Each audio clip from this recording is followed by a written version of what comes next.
There's a particular kind of silence that settles over a farmhouse when ice pelts the windows at 47 minutes past 10 on a Thursday night in January. The wood stove was down to embers. I could hear the wind keening through the cornstalk stubble, that high lonesome sound that means the temperature's dropping fast. Diane's headlights cut through the blizzard, her Buick idling in the driveway for 12 minutes before she finally killed the engine. I sat at the kitchen table with my coffee gone cold, watching her boots climb the porch steps, slow, hesitant. When she came through the door, her makeup was smudged at the corners, and she smelled like wood smoke and something else. Cedar, sharp and unfamiliar. "We need to talk," she said. I set my mug down. 40 years of marriage, and I knew that tone. I want an open marriage. My hand froze halfway to the handle. She kept going, words tumbling out like she'd rehearsed them, about feeling alive before she got too old, about rules and boundaries and how lots of couples do this now. Then she caught herself mid-sentence. "Bobby says..." "Bobby?" Her phone buzzed. The screen said BK. She silenced it without looking at me. I stared at the wood grain on the table. 40 years, compressed into one conversation, and she was already texting someone else. "You can too," she added. "Explore. We'll stay married, just open things up."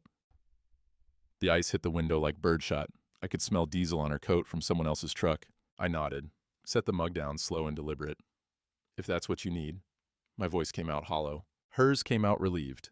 But she didn't see my eyes, didn't see the calculation starting behind the quiet. She mentioned Bobby had real vision for this land, said it casual, like she was talking about the weather. Then she went upstairs to the guest room without another word. I sat there until the stove went cold, watching ice build up on the window glass, thinking about my grandfather clearing 320 acres with a mule and a blessing. Patience isn't weakness, it's preparation. The next morning I woke to an empty house.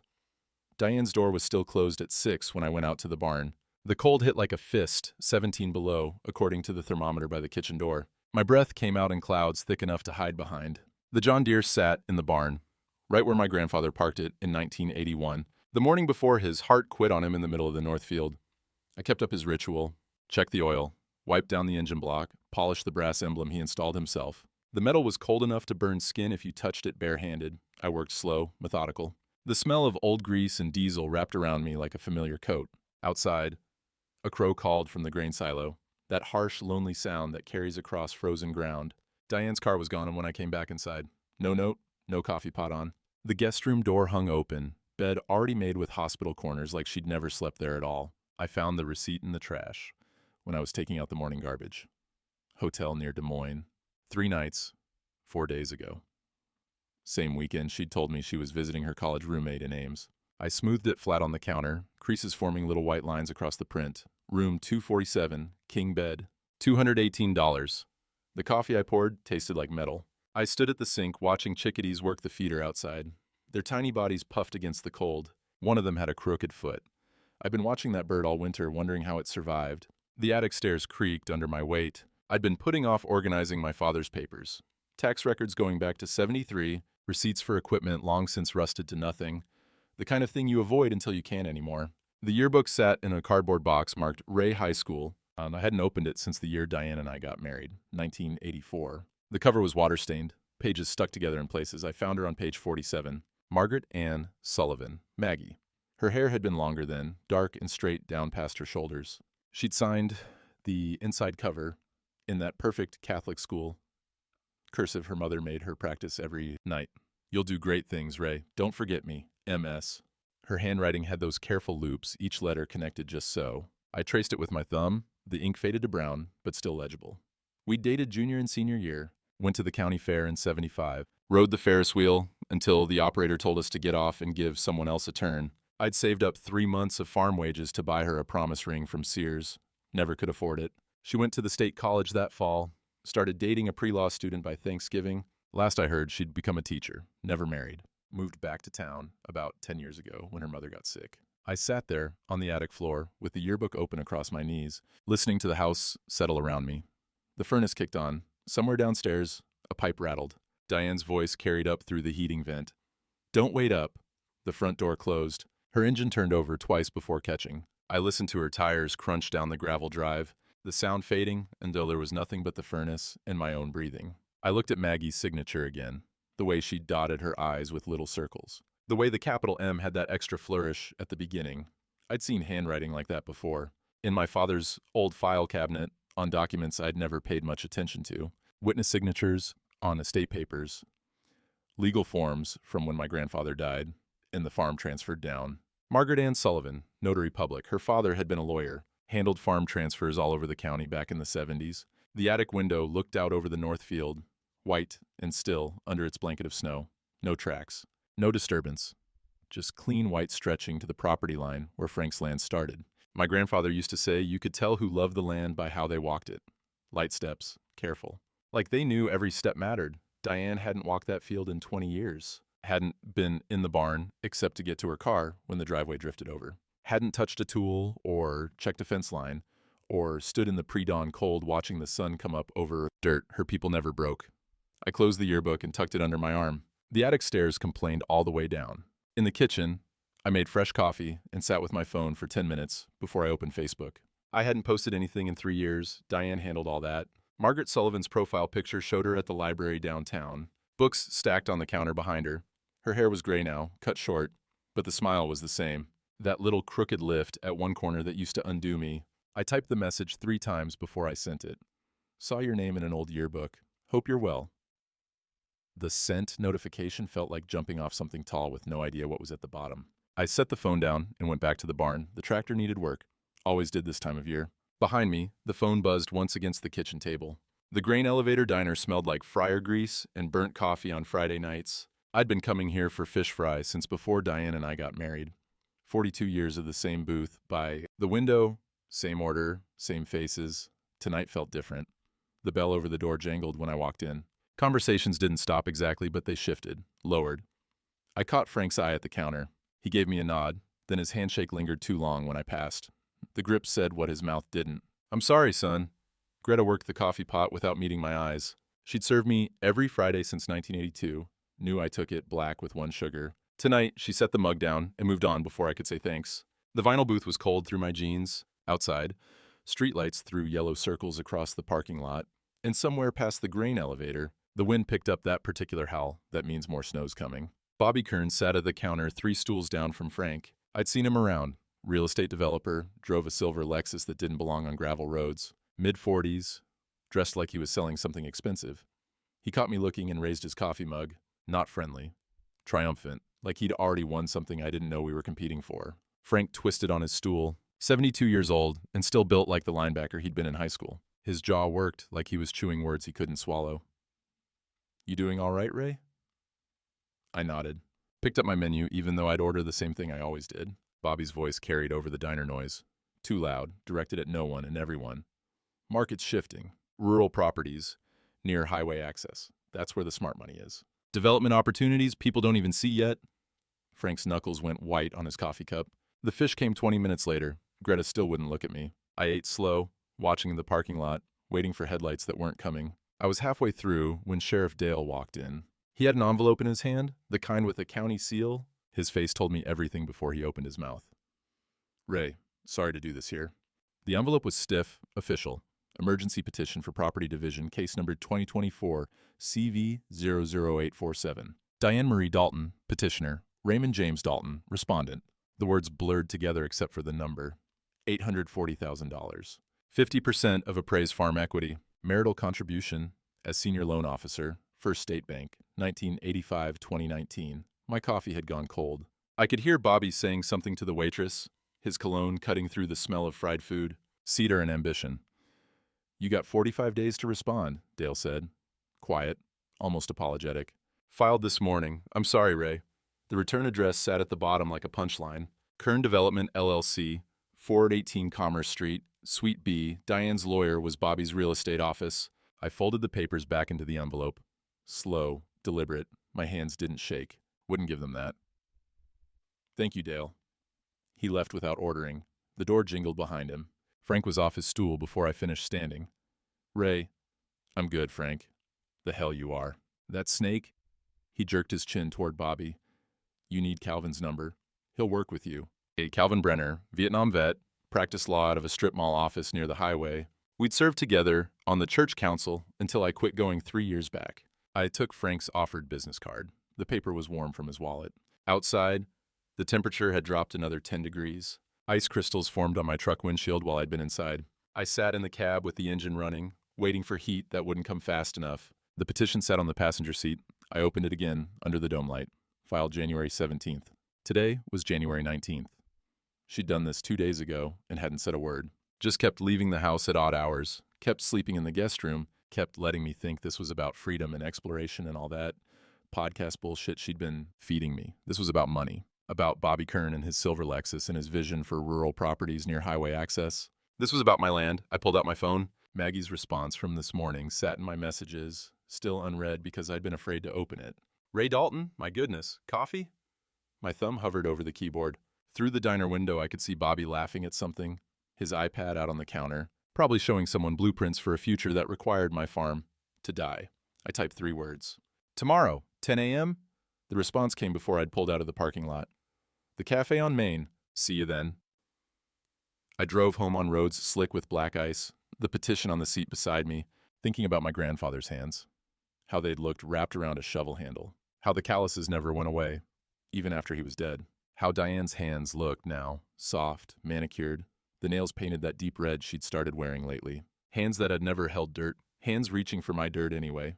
The cafe on Main was the kind of place that served coffee in ceramic mugs and didn't rush you when you sat too long. I got there 15 minutes early, ordered black coffee, and took the booth in the back corner where I could see the door. The smell of cinnamon rolls baking hit me when I walked in, warm and sweet, cutting through the cold I'd carried with me from the truck. My hands were still stiff from the steering wheel, fingers aching in that way that meant my arthritis was getting worse.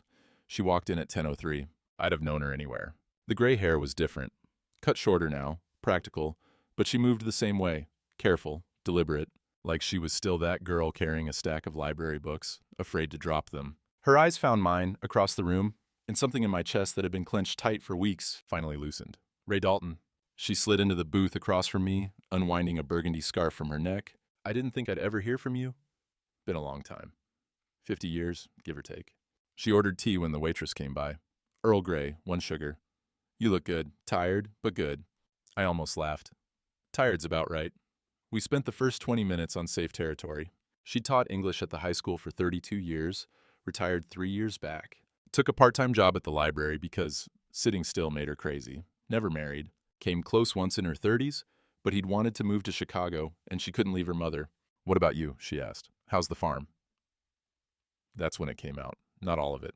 Not the open marriage, or Bobby Kern's cologne, or the way Diane looked through me like I was furniture. Just the basics. 40 years. Things changed. Property dispute, legal mess. Maggie's hand found mine across the table before I realized I'd been gripping the mug hard enough to hurt. I'm sorry, she said.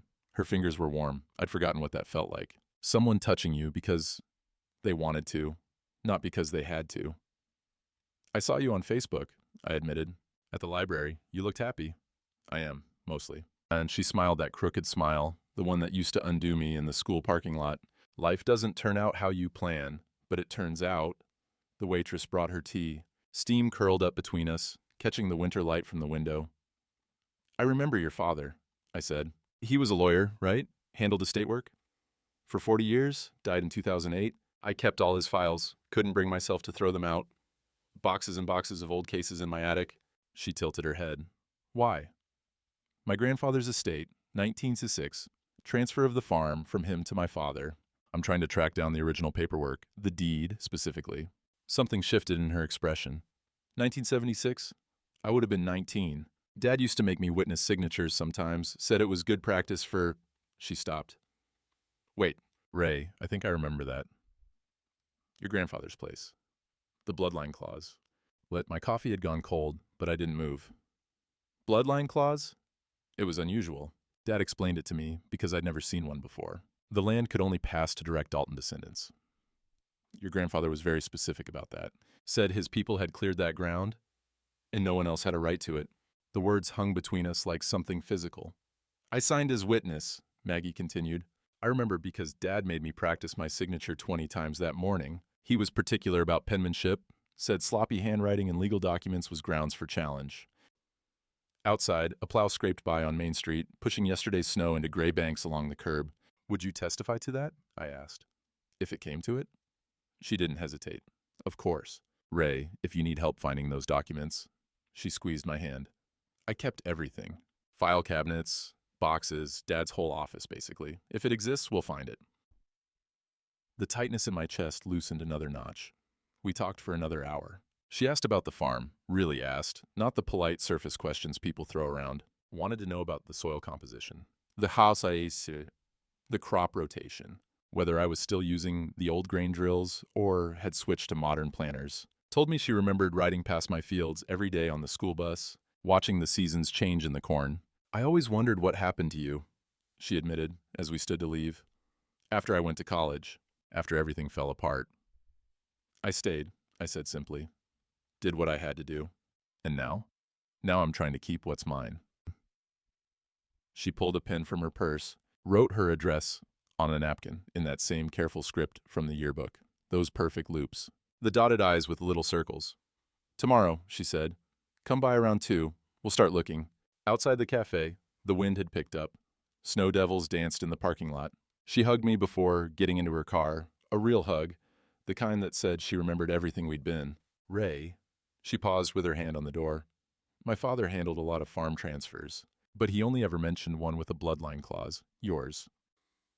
I watched her drive away, her taillights disappearing around the corner onto Church Street.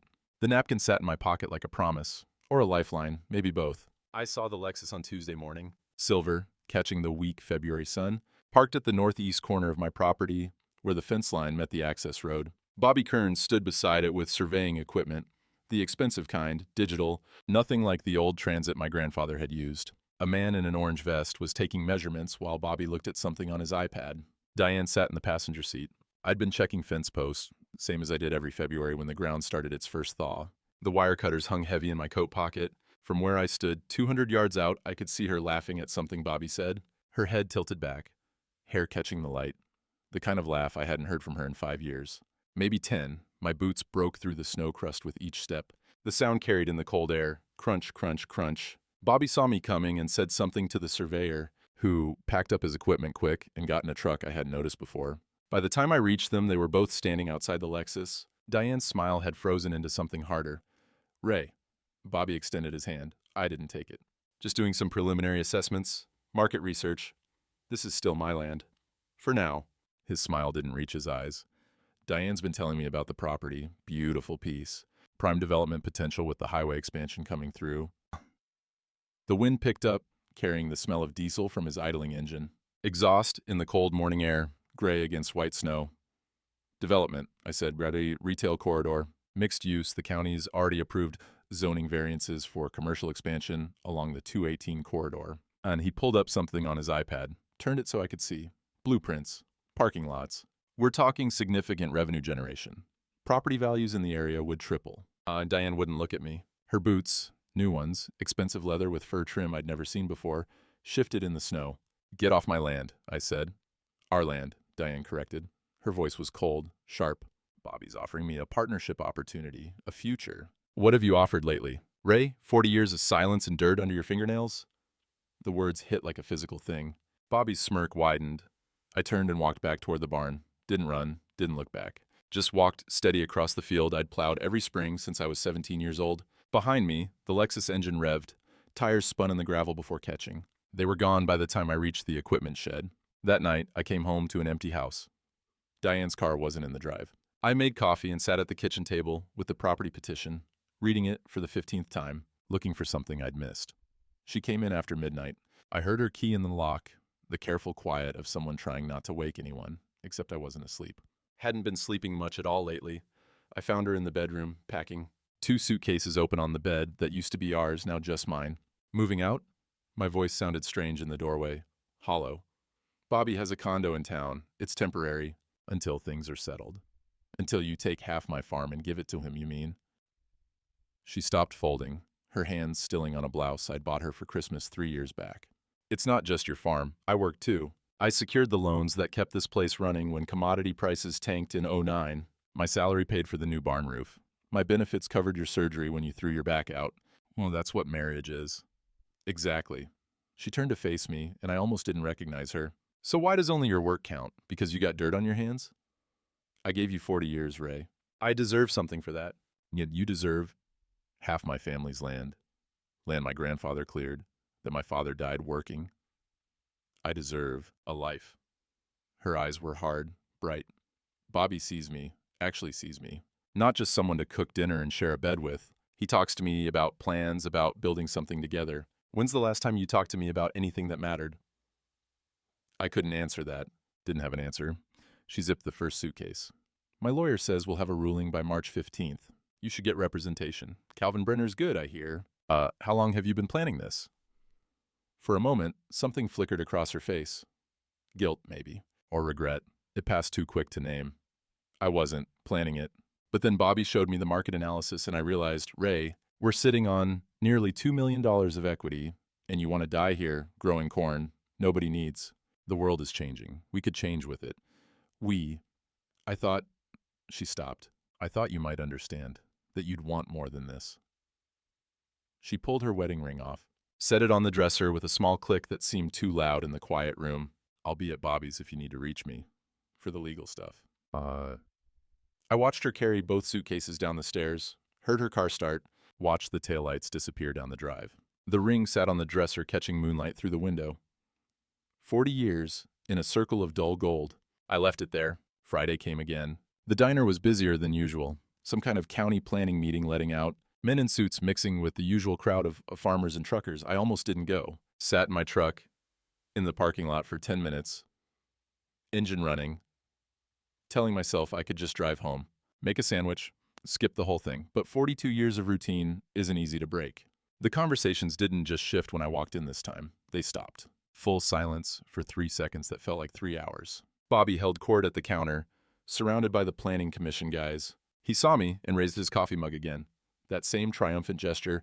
Frank's booth was full. So was mine. The window booth I'd sat in every Friday since 1982. Young couple I didn't recognize. The woman was pregnant. Greta caught my eye from behind the counter and shook her head slightly. Not mean, apologetic, but clear no room. I stood there in my work coat with motor oil still on my hands, and I understood what was happening. The town was choosing, and half of them had already chosen. I heard someone whisper with sigh drove her to it. Someone else. Never appreciated her. A woman's voice louder. She worked 30 years at that bank. She earned it. Frank pushed out of his booth, nearly knocking over his coffee. Ray, sit with us. I'm good, Frank. I turned for the door. Bobby's voice carried over the noise. Future development in rural zones requires community buy-in. Vision, some people have it. Others, he paused. Others just want to hold on to the past. My hand was on the door when I heard Ellie's voice. Dad? My daughter stood near the restrooms, phone in hand, looking at me like I was something broken. Mom said you agreed to the open marriage. She said you were okay with it. The diner had gone quiet again, everyone watching. Did I agree? My voice came out rough. Yes. Was I okay with it? I looked at my daughter, 38 years old, her mother's eyes, my stubborn jaw. No, Ellie, I wasn't. Then why? Because your mother said she needed it, and I loved her enough to try. Ellie's face did something complicated. Bobby said something to the man next to him. Laughter rippled through his group. I walked out into the February cold. The door swung shut behind me, cutting off the warmth and the smell of fried fish and the sound of my daughter calling my name. The truck cab was freezing. I sat there shaking, not from cold, from something else. Something bigger that I didn't have a name for. My phone buzzed. Maggie's text lit up the screen. Found something in Dad's files. Can you come by tonight? I typed back with numb fingers. On my way. Maggie's cottage sat on Elm Street, 3 blocks from the library. Yellow siding, white trim, window boxes empty this time of year, but clearly tended. The kind of house that said someone cared about details. She opened the door before I knocked, like she'd been watching for my headlights. Come in. You look frozen. The house smelled like Earl Grey tea and old books. A tabby cat observed me from the back of the sofa, with that particular disdain cats reserve for uninvited guests. Maggie took my coat, hung it on a hook by the door, with the kind of care that made my chest ache. That's Hemingway, she said, nodding at the cat. He's skeptical of everyone. The kitchen was small, warm, every surface clean but lived in. She poured me coffee without asking, set it down with a coaster underneath. The mug was heavy pottery, handmade, the kind that holds heat. I went through Dad's files, she said. Took me 4 hours, and I'm only halfway done. But I found the estate folder. Your grandfather's transfer. She spread papers across the kitchen table. Photocopies mostly, edges yellowed with age. I recognized my grandfather's signature. Then my father's. Legal language I couldn't parse without squinting. Here. Her finger traced a line of text. The bloodline clause. Said property shall transfer only to direct descendants of James Theodore Dalton and shall not be subject to division or sale to any party outside said bloodline without unanimous consent of all living heirs. I read it 3 times. The words blurred together and separated and blurred again. It means Diane can't claim half unless you agree. She married into the family, but the land itself is protected. Maggie pulled out another page. But here's the problem. This is a photocopy. The original deed would have been filed at the county clerk's office. We need that original to make this hold up in court. And if it's not there, then this photocopy might not be enough. A good lawyer could argue it's been modified or isn't legally binding without the original signature page. And I wrapped my hands around the coffee mug. The heat helped. Outside, a snowplow rumbled past, its yellow lights sweeping across Maggie's lace curtains. There's something else, she said quietly. I found this in Bobby Kern's business file. She handed me a business card. Kern Development, LLC. The back had a tagline printed in small letters. Turning rural into revenue. Frank's nephew works at the county zoning office, Maggie continued. I called him today, asked some careful questions about development permits. Bobby Kern filed a preliminary application for commercial rezoning on property matching your farm's legal description, filed it January 10th. That's 3 days before Diane asked for the open marriage. Exactly. The coffee had gone bitter in my mouth. He was planning this before she even told me. Maggie's hand covered mine on the table. I'm sorry, Ray. I know that doesn't help, but I'm sorry. We sat there in her warm kitchen while the cat judged us, and the radiator ticked in the streetlight. Outside threw shadows across papers that meant everything. There's more, she said. I shouldn't tell you this. It's gossip. But Joanne at the library heard from someone at the bank that Diane cleaned out the joint savings account last week, transferred it to a new account under her name only. How much? $22,000. As the farm insurance premium was due March 1st, $1,800. Without access to the joint account, I'd have to use the emergency fund I'd been saving since my father died. The one I'd been planning to use for a new grain auger this spring. I pulled out my phone, logged into the bank app. The joint account showed a balance of $12.34. My emergency fund was in a separate account, just enough to cover 6 months of basic expenses. I pulled up the insurance company website, paid the premium using my personal debit card, watched the balance drop. Then I transferred enough to cover Diane's health insurance, another $320 a month. She'd been on my policy since we got married. Could have dropped her. Should have, probably, after she moved out. But I didn't. Maggie watched me do it, didn't say anything. Just got up and poured more coffee. Why? She finally asked. Because she's still my wife, legally. Until she's not, she keeps the coverage. Even after everything. Especially after everything. Maggie sat back down, studied me with those same dark eyes that used to see right through me in high school. You're a better man than most, Ray Dalton. I'm just tired of being angry. She reached across the table, picked up the business card I'd set down, turned it over in her fingers. We need to get to the county clerk's office, find that original deed. It's the only thing that'll hold up against a contested claim. They're only open weekdays, 9 to 4. I'll take a personal day from the library. Tuesday work for you? Outside, the plow made another pass. Salt crunched under its blade, that particular winter sound that means the road's getting worse before it gets better. Maggie, you don't have to. Yes, I do. Her voice was firm, certain. My father wrote that clause. I witnessed it. And you, she stopped, started again. You were the one that got away, Ray. I'm not letting you lose everything because I didn't speak up. The cat jumped down from the sofa, padded over to inspect my boots, found them acceptable enough to rub against. Hemingway likes you, Maggie said. That's a good sign. He hated my last boyfriend. It was the first time I'd laughed in 2 weeks. Not much of a laugh, more like an exhale that had been stuck too long, but it was something. Tuesday, I agreed. I'll pick you up at 8:30. She walked me to the door, helped me into my coat, even though I didn't need help, her hands lingering on my shoulders for just a second longer than necessary. Ray, we'll figure this out. You're not alone in this. The cold hit hard after her warm kitchen. I sat in my truck watching her cottage windows, the soft yellow light that meant someone was home. Someone was waiting. Someone gave a damn whether you made it back safe. My phone buzzed. Text from Calvin Brenner, the lawyer Frank had recommended. Frank filled me in. Let's talk Monday. Bring any documents you have. We'll beat this. I typed back. See you at 9.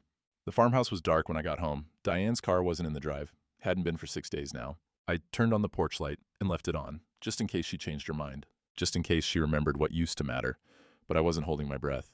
The county courthouse basement smelled like mold and old paper. Mrs. Haverford had worked the clerk's office for 43 years, since before they computerized anything. She remembered my grandfather. James Dalton, she said, pulling readers down from where they'd been perched in her gray hair. Now there was a man who knew how to file properly.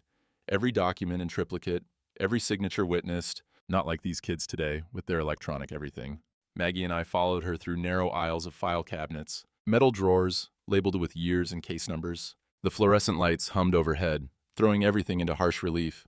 1906, you said? Mrs. Haverford ran her finger along drawer labels. Estate transfers would be in here. Drawer 47B. The drawer stuck. She yanked it twice before it gave, metal screeching against metal. Inside, manila folders packed tight, some water-stained, some falling apart at the edges. Flood of 83, Mrs. Haverford explained. Lost a lot of documents. What we saved. What we didn't. And she shrugged. The county tried to restore what they could. She pulled folders one by one. Davis. Dalton. 3 folders under that name. James Theodore Dalton, deceased April 1976. Transfer of property to Howard James Dalton.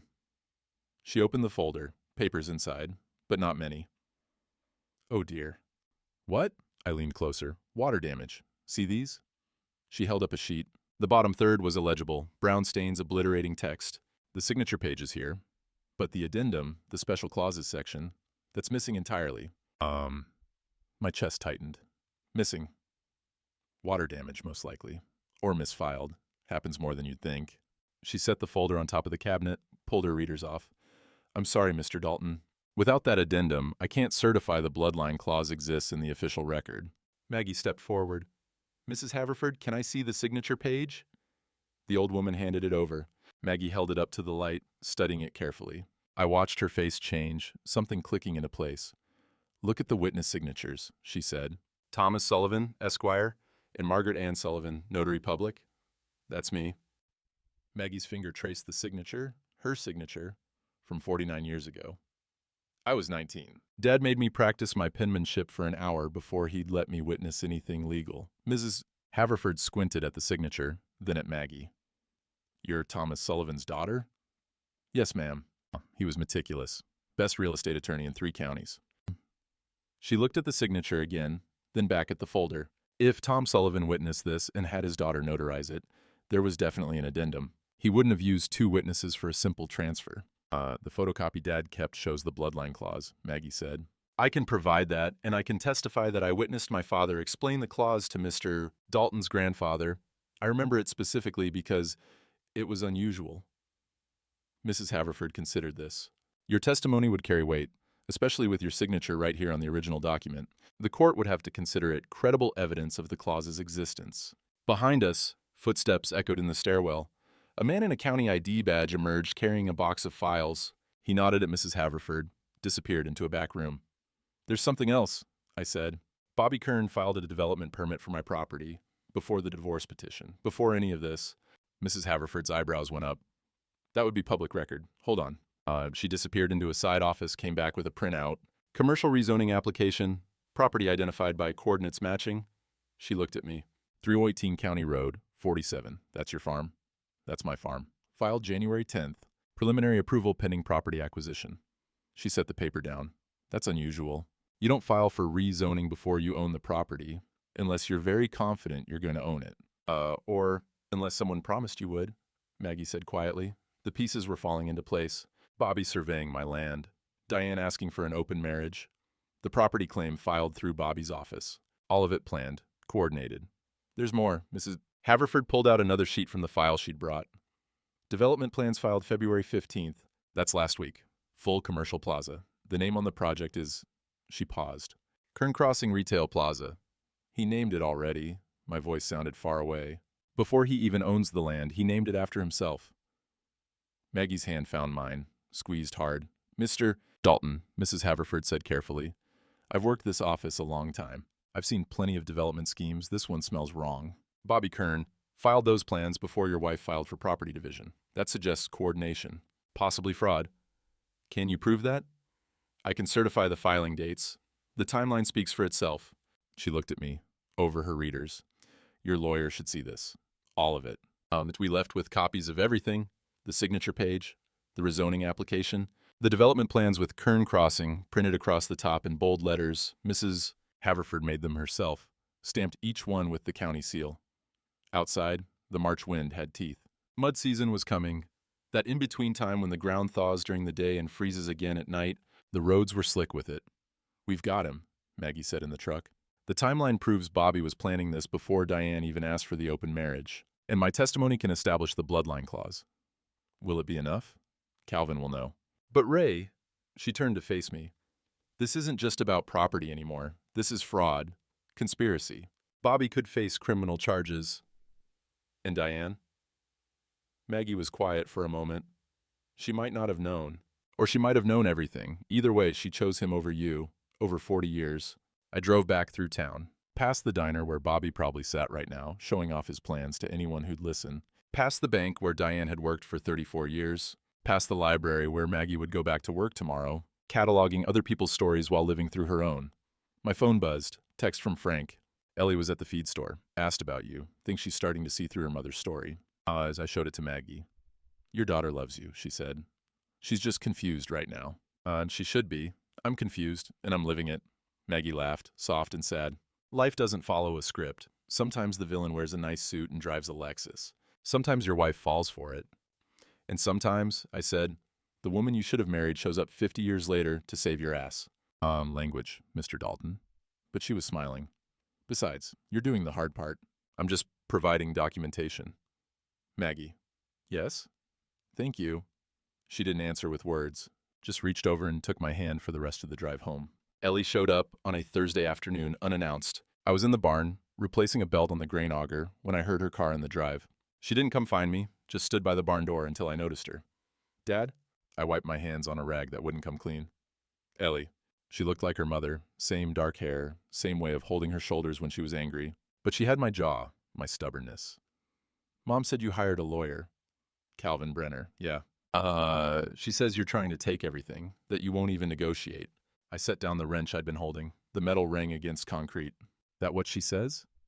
Is it true? What do you think? Ellie's face twisted.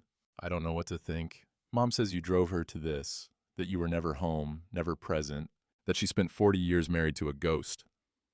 The words landed heavy, true enough to hurt. She's not wrong, I said. Ellie blinked. She'd come ready for a fight, and I'd just taken her ammunition. I wasn't home for your recitals, missed half your volleyball games. Didn't help with your homework because I was in the field, or the barn, or dealing with equipment that broke at the worst possible time. I sat down on an overturned bucket. Your mother was lonely. I know that. I just didn't know how to be anything other than what I was. Then why are you fighting her? Because she's not asking for an apology, Ellie. She's asking for half the farm. Land your great-grandfather cleared. Land your grandfather died working. She's asking for it so Bobby Kern can turn it into a strip mall. Ellie's mouth opened, closed. You didn't know that part? Mom said, she said Bobby was helping her with the legal stuff. She said he had experience with property settlements. He has experience with development schemes. I pulled out my phone, showed her the photos I'd taken at the county clerk's office. The rezoning application. The development plans dated January 10th. He filed these before your mother asked for the open marriage, before any of this started. Ellie's hands shook as she held the phone. Kern Crossing. He named it after himself, before he owns it. She sank down onto a hay bale, still staring at the screen. Mom doesn't know. She can't know. I don't know what your mother knows anymore. We sat in silence. Outside, a killdeer called from the south field. Spring was coming. You could feel it in the air, that subtle shift from frozen to thawing, the smell of wet earth replacing the smell of ice. Were you a good husband? Ellie asked quietly. No, not by any measure that matters. I was faithful. I provided, but I wasn't present. Your mother deserved better than that. Then why didn't you try? I did try, just not enough. Not in the ways she needed. I stood up, walked to the barn door. But trying and failing doesn't mean she gets to destroy everything my family built. That's not justice. That's revenge. Ellie came to stand beside me. We looked out at the field together, brown and muddy, waiting for the ground to dry enough to work. She showed me pictures of Bobby's condo, Ellie said. Modern, clean, everything new. She looked happy, Dad. Happier than I've seen her in years. I believe that. You're not angry? I was. I'm mostly just tired now. I glanced at her. You think I'm wrong? Fighting her on this. I think... Ellie stopped. I think both of you failed each other, but I also think Bobby Kern is using her. And I think she's going to figure that out too late. A truck pulled into the drive. Maggie's little sedan, actually. She got out, carrying a thermos and a folder. "That's Margaret Sullivan," Ellie said. "She was my English teacher sophomore year." "I know." "Are you?" Ellie looked between me and Maggie. "Dad, we're friends." "She's helping with the legal research." "Friends. For now." Ellie studied me with her mother's eyes and my stubbornness. "Mom's gonna lose her mind."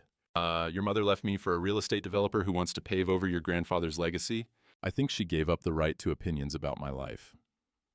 Maggie had reached the barn. She stopped when she saw Ellie, uncertain. "Miss Sullivan," Ellie said. "Ellie, good to see you." "You look well. I should go." Ellie turned back to me. "Dad, I'm sorry for believing Mom without asking your side. That wasn't fair." "You love your mother. That's not something to apologize for." She hugged me, quick, fierce. Then she was gone, tires crunching down the gravel drive. Maggie watched her go. That looked difficult. It was necessary. I took the thermos she offered. Coffee, still hot. "What's in the folder?" Calvin called. "Court date is set for March 28th. That's 2 weeks." She opened it. "He wants to prep you this weekend. Go over testimony, review all the documents. He thinks we have a strong case." "Strong enough?" "He says Diane's lawyer will argue the bloodline clause is unenforceable without the original document. Calvin's going to counter with my testimony and the timeline of Bobby's fraud. The judge will have to decide." The coffee was perfect. Strong, black, no sugar. She'd remembered from high school. "Maggie, if this goes wrong, if the judge rules against us, I'll lose the farm, and you'll have testified against the wife of a man you barely know anymore." "Ray Dalton." She stepped closer. "I know exactly who you are. You're the boy who drove me home from school when my car broke down in a rainstorm, who helped my dad clear ice from our driveway the winter he had pneumonia, who wrote me terrible poetry and thought I didn't know it was from you. That was 50 years ago. Some things don't change." Her hand found mine. "You're a good man who got dealt a bad hand. I'm not going anywhere." The sun was dropping behind the tree line. 6 a.m. came early. Always did this time of year, with planting coming and equipment to prep and a farm to save. But for the first time in weeks, I didn't feel alone in it. The courtroom was smaller than I expected. Wood paneling, fluorescent lights, a judge's bench that looked like it belonged in a high school gymnasium. Judge Brennan, no relation to Calvin, was 60-something, gray hair pulled back severe, reading glasses on a chain. The gallery was packed. Frank sat in the front row behind me. Greta from the diner, Mrs. Haverford from the clerk's office. Half the town, it seemed, had shown up to watch the Daltons end their 40-year marriage in public. Diane sat across the aisle with her lawyer, a woman in an expensive suit from Des Moines. Bobby Kern sat behind them, iPad out, confident as a man who'd already won. Ellie sat in the back. I'd seen her come in late, take the last seat by the door. She wouldn't look at her mother. Calvin stood when the judge entered. We all stood. The bailiff announced the case number, and just like that, 40 years of marriage became case num. 24 CV 00847. Diana's lawyer went first. Presented the property claim, the bank records showing Diane's salary contributions, the loan documents she'd secured bearing her signature, made a compelling case that Diane had been an equal financial partner in maintaining the farm. Mrs. Dalton worked for 34 years as a senior loan officer, the lawyer said. Her income paid for equipment repairs, barn renovations, medical expenses. She is entitled to her share of the marital assets. The judge made notes, asked questions about the property value, the appraisal, the basis for the 50% claim. Then Calvin stood. Your Honor, the property in question is not standard marital assets. The Dalton farm has been in the family since 1947, transferred from father to son under specific legal provisions. He pulled out the documents. I'd like to enter into evidence the 1906 estate transfer, signed by James Theodore Dalton and witnessed by attorney Thomas Sullivan. He handed copies to the judge, to Diane's lawyer, the signature page, with Maggie's 19-year-old handwriting clear as day. This transfer included a bloodline clause, Calvin continued, specifying that the property could only pass to direct Dalton descendants and could not be divided or sold without unanimous heir consent. Diane's lawyer stood. Your Honor, we've reviewed these documents. The alleged bloodline clause isn't present. This is a standard property transfer. The addendum page was damaged in the 1983 courthouse flood, Calvin said. But we have corroborating evidence of its existence. I'd like to call Margaret Sullivan to the stand. Maggie stood from the gallery. She wore a navy dress, simple and professional. Her hands were steady as she took the oath. Calvin walked her through it. Her father's law practice, the estate work he did, The specific day in 1976 when she witnessed James Dalton's signature. Tell the court what you remember about that transaction, Calvin said. Maggie looked at the judge, not at me. My father explained that Mr. Dalton wanted to protect the family land. He was very specific about it. The farm could only go to blood descendants. My father said it was unusual, but James Dalton insisted. He said his people had cleared that ground, and no one else had a right to it. And you witnessed this clause? Yes. My father made me practice my signature 20 times that morning because he was particular about penmanship in legal documents. I signed right here. She pointed to the signature page. That's my handwriting. Diane's lawyer stood. Miss Sullivan, you're asking this court to believe you remember specific details from 49 years ago? I remember because it was unusual, Maggie said calmly. Most estate transfers my father handled were straightforward. This one wasn't. He talked about it at dinner that night. Said James Dalton was protecting something more than property. He was protecting legacy. The judge looked at the signature page, then at Maggie. Ms. Sullivan, are you testifying under oath that you witnessed a bloodline clause in this document? Yes, Your Honor. Calvin introduced the photocopies from Thomas Sullivan's files. The complete document showing the clause. Diane's lawyer objected. Photocopies weren't reliable evidence. They are when corroborated by witness testimony, Judge Brennan said. Continue, Mr. Brenner. Calvin pulled out the next document. Your Honor, I'd also like to enter evidence regarding Bobby Kern's commercial rezoning application. Bobby's face changed. Not much, just a tightening around the eyes. Kern filed for commercial rezoning of the Dalton property on January 10th of this year, 3 days before Mrs. Dalton requested an open marriage.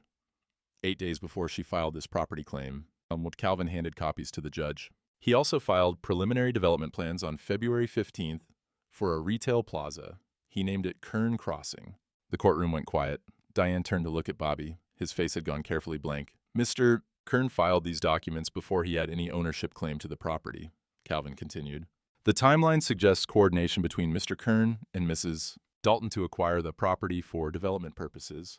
That's speculation, Diane's lawyer said, but her voice had lost its certainty. It's documented public record, Calvin replied. Your Honor, this isn't a simple property division case. This is an attempt to circumvent generational land protection for commercial profit. Judge Brennan removed her glasses. Ms. Morrison, did your client know about Mr. Kern's development plans? Diane's lawyer glanced at Diane, who sat frozen.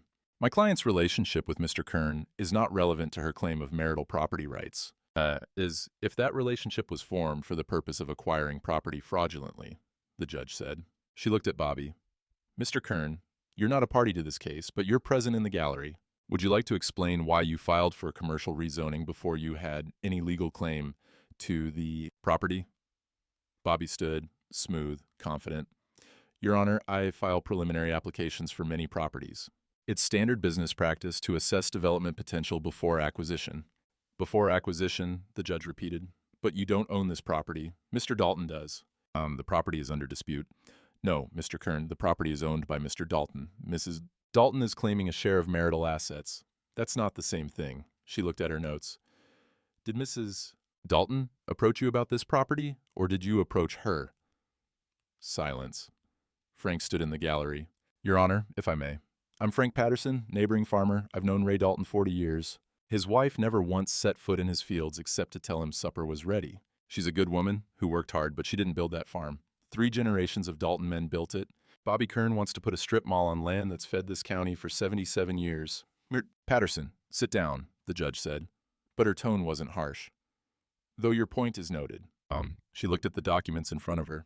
At Maggie's signature from 1906, at Bobby's rezoning application. At the timeline that told the whole story without anyone having to say it out loud. Miss Morrison, your client's claim is for marital property division. But if the property was protected by a bloodline clause at the time of marriage, then it was never fully marital property to begin with. The clause predates the marriage by 8 years. Diane's lawyer started to respond, stopped, started again. Your Honor, without the original document, I have witness testimony from the notary who signed it. I have photocopies from the attorney who drafted it. I have a timeline showing potential fraud in how this claim came about. Judge Brennan set her glasses back on. I'm ruling in favor of Mr. Dalton. The property is protected under the bloodline clause. Mrs. Dalton's claim is denied. The gavel cracked like thunder. Diane's face crumpled. Bobby was already standing, moving toward the exit. Ellie intercepted him in the aisle. You used her, Ellie said, loud enough for everyone to hear. You made my mother think you loved her so you could steal my grandfather's farm. Bobby tried to move past. Frank blocked him. You're done in this county, Frank said quietly. Word gets around. I watched Bobby leave through the back door, watched Diane sit motionless while her lawyer packed papers, watched Ellie stand uncertain in the aisle, torn between parents. Maggie's hand found mine under the table. Calvin leaned over. Judge Brennan's ruling stands. The farm is yours. Diane has 30 days to remove her belongings. Outside, the March sun was bright, too bright. The courthouse steps were slick with melting snow, that dangerous in-between when winter hasn't quite let go. Diane came out alone. Her lawyer had left through a side door. Bobby was long gone. She stopped when she saw me. We stood 3 feet apart, 40 years between us, and everything that needed saying had been said in a courtroom, with strangers watching. I didn't know, she said finally.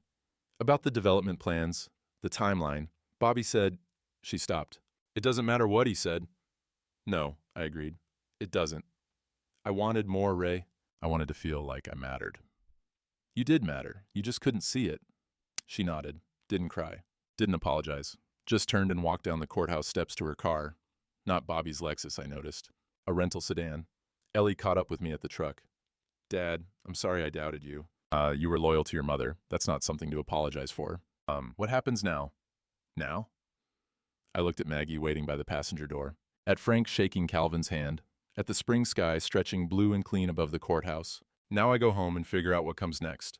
2 weeks later, Diane came for her things. I'd been expecting her to send someone else, Ellie maybe, or hire movers. But she pulled into the drive on a Saturday morning in that same rental sedan, alone.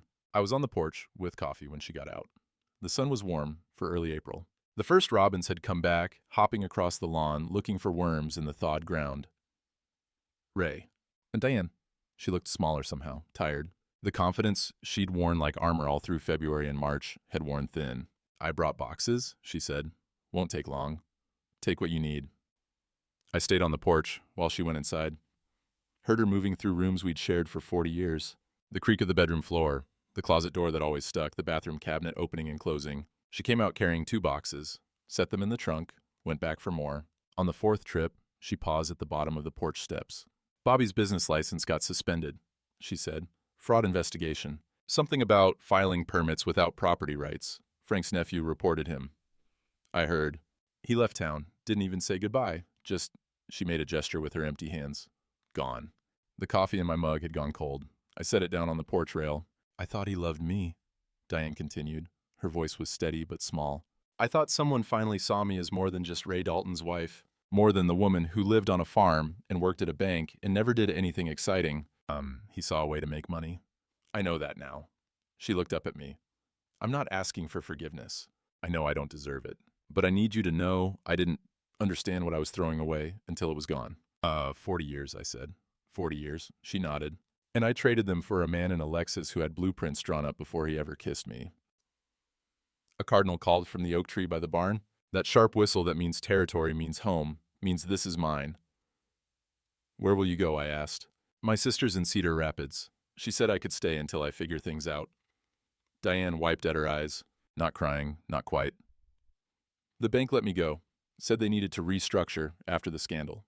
Bobby used information from my files, loan records, property values. They're calling it a breach of client confidentiality. I'm sorry. Don't be, I earned this. She picked up the last box from the porch. I hope you're happy, Ray, with Maggie. She's good for you.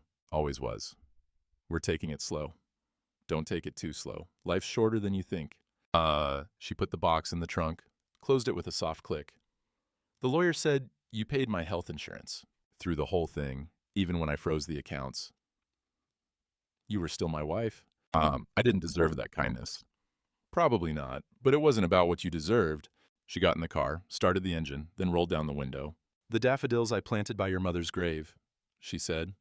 They're blooming, yellow and bright. I know I don't have the right to ask, but would you water them sometimes? Your mother loved daffodils? I will. She drove away slow, like she was giving me time to call her back. I didn't. Just watched her taillights disappear down the gravel road, dust rising in her wake. The farm was quiet after she left, just the wind and the robins, and the sound of the tractor idling in the barn where I'd left it warming up. That afternoon, Ellie stopped by with her husband Tom and their 2 kids. Sarah was 7, Michael was 4. They ran straight for the barn, excited about the new calves Frank had helped me bring over last week. "You doing okay, Dad?" Ellie asked. "Better than I thought I'd be." We sat on the porch, watching Tom show the kids how to bottle feed the smallest calf. Sarah was gentle, careful. Michael wanted to pet everything that moved. "Mom called me last night," Ellie said. "She's at Aunt Linda's, says she's looking for work. She'll land on her feet. Your mother always does." "Are you angry at her?" I thought about it, really thought about it. No, I'm sad. For her, mostly. She thought she wanted excitement, but what she really wanted was to matter, and I didn't make her feel like she mattered. That's on me. "You can't take all the blame, Dad." "I don't, but I can take my share." I watched Michael chase a chicken across the yard, Tom jogging after him. She made her choices, so did I. Now we both have to live with them. Ellie leaned her head on my shoulder like she used to do when she was small. "Maggie makes you smile. I haven't seen you smile like that in years." She reminds me of who I used to be. Who's that? Someone who believed good things could happen.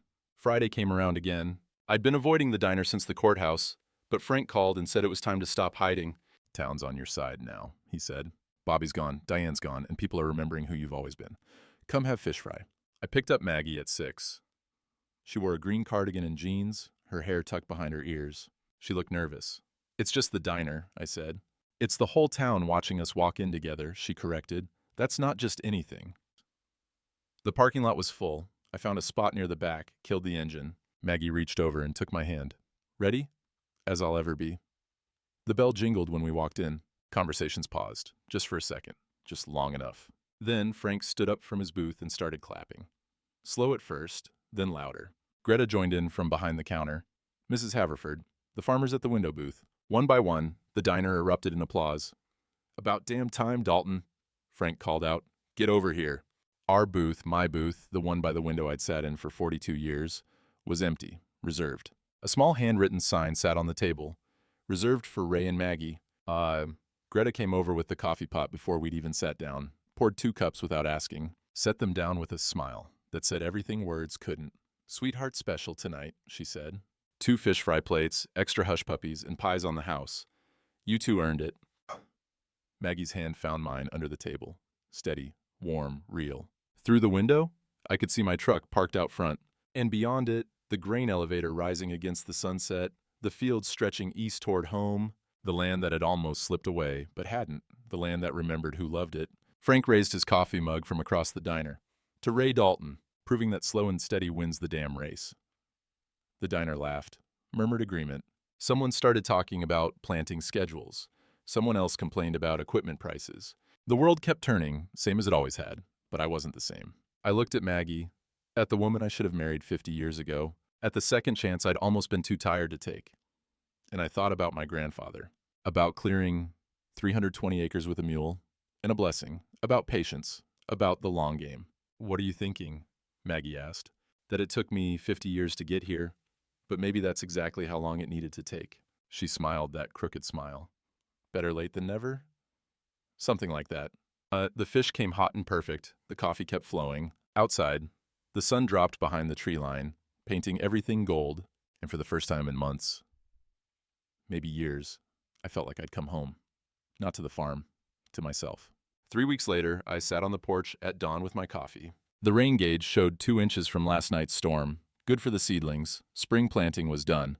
The north field showed green and straight rows, corn, pushing up through dark soil the way it had for 77 years.